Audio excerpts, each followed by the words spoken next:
Taking a look at a photograph there of the Fond du Lac plane crash last month. Serious story. We've covered it extensively on PA Now, and I'm here with our Indigenous Affairs reporter, Bryan Eneas. Bryan, this particular story, this crash, is now taking on a legal flavor.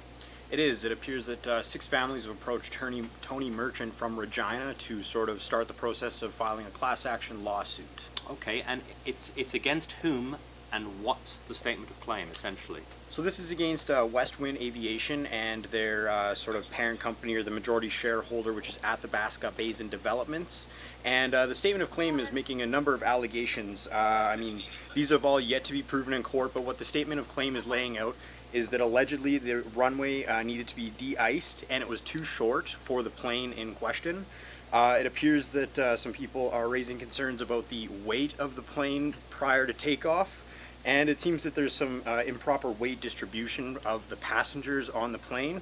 And finally, it seems that a number of the families have come forward and said that they received little to no direction in terms of what to do in the event of a crash, or even after the crash when the plane was on the ground. Okay, and you'll know from our coverage on PA Now after the Fond du Lac crash, Bryan, that we heard from brave first responders and people who went in there and helped out at that crash site.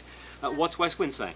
Westwind is saying a very brief statement, but basically they're going to be respecting the legal process and let things play out in the courts. Okay, very important story. Latest developments on the Fond du Lac plane crash and that legal situation coming up, the class action. Check out Bryan's article on that.